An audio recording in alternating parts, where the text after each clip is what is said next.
Chers frères et sœurs, comme vous le savez, nous vivons des heures difficiles et graves. Le monde traverse une tempête terrible et la France n'est pas épargnée. En effet, l'épidémie touche notre pays de plein fouet. Le peuple de Dieu n'est pas épargné non plus, puisque nombre d'enfants de Dieu et de serviteurs de Dieu ont été affectés par le virus. Ce virus qui se répand très vite. Et c'est pour cela qu'il a semblé bon aux pasteurs et des assemblées de Dieu de Nice, sur la recommandation des autorités, suite aux recommandations des autorités de notre pays et du Bureau national des assemblées de Dieu de France, de fermer durant un temps indéterminé nos églises et nos assemblées, qu'il fallait être sages et prudents.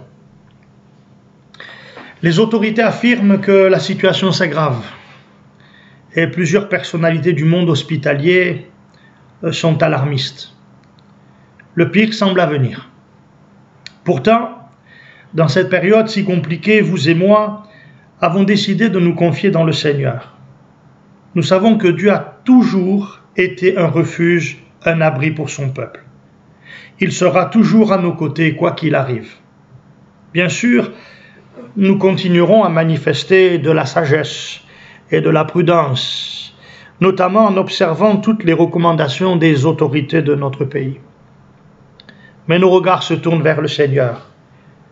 Le psalmiste a écrit ceci dans le psaume 121, « Je lève mes yeux vers les montagnes, d'où me viendra le secours me vient de l'Éternel qui a fait les cieux et la terre. »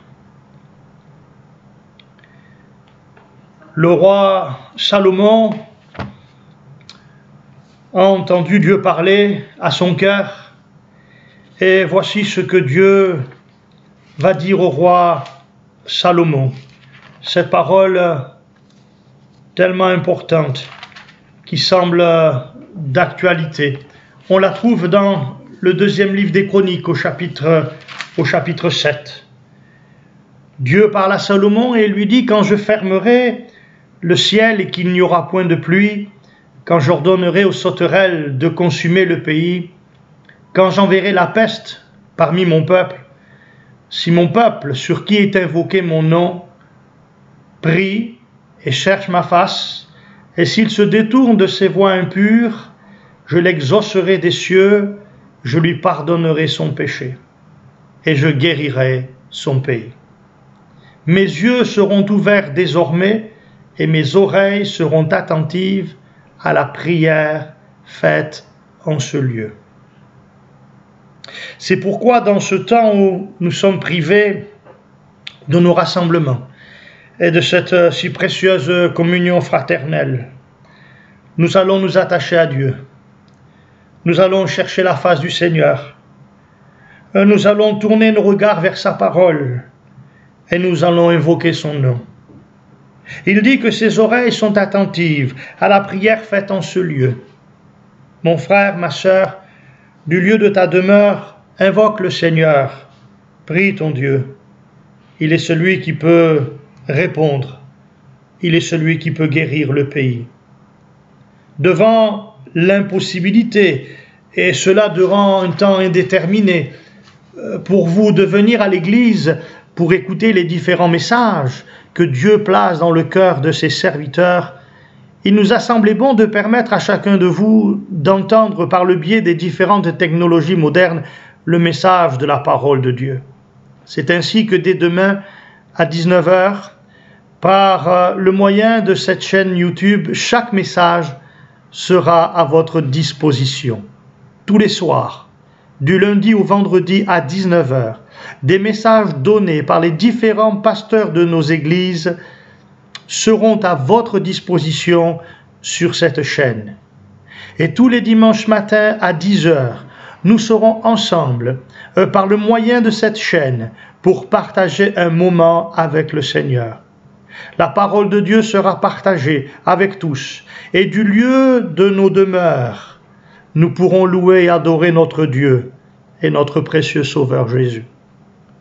En outre, nous mettrons aussi à votre disposition par le biais du site internet de l'ADD, de l'Ariane, des leçons bibliques pour les enfants et ce pour les différents âges. Ainsi, chaque parent pourra utiliser cet outil pour enseigner le ou leurs enfants. Je sais que le temps que nous vivons est particulier, mais pas seulement pour nous, pour le monde en général.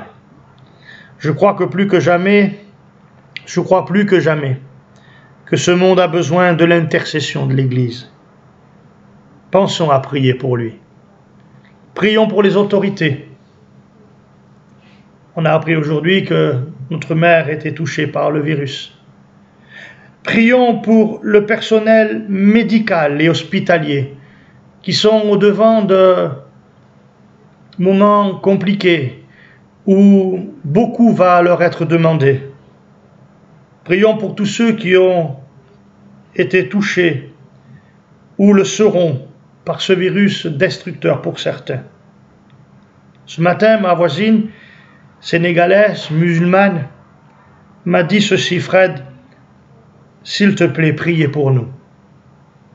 Je lui ai répondu que c'est ce que l'Église allait faire, qu'elle allait prier pour elle, pour toutes celles qui en avaient besoin. Que Dieu vous bénisse, que Dieu vous garde, et soyez pour les autres également un instrument de bénédiction. Nous languirons certainement de nous revoir et nous espérons que ce temps de séparation sera le plus court possible. Mais nous ne voulons pas, pendant ce temps de séparation, perdre pied quant à la foi, quant à la piété, quant à la vie avec Dieu. Nous voulons au contraire que ces moments servent à nous rapprocher un peu plus du Seigneur, pour mieux le connaître, afin de pouvoir mieux le servir ensuite. Je sais que rien n'est facile, rien n'est simple. Peut-être certains seront touchés par le virus. Nous prierons et nous croirons que le Seigneur est celui qui garde ses enfants. Mais que vos cœurs soient dans la paix, qu'ils le restent, qu'ils demeurent dans la paix.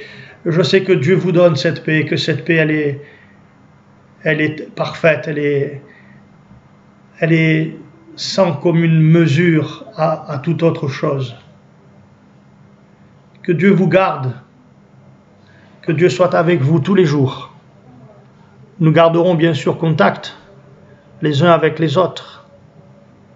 Si je pouvais faire une dernière recommandation, ce serait de penser aux uns et aux autres et d'essayer de garder contact les uns avec les autres. Certes, vous ne pouvez pas avoir contact avec tous, mais si chacun a contact avec l'un ou l'autre, ainsi, nous pourrons prendre soin les uns des autres, avoir des nouvelles des uns et des autres, afin de pouvoir prier si cela est nécessaire. Que Dieu vous bénisse abondamment, richement, et que sa grâce demeure avec chacun d'entre vous.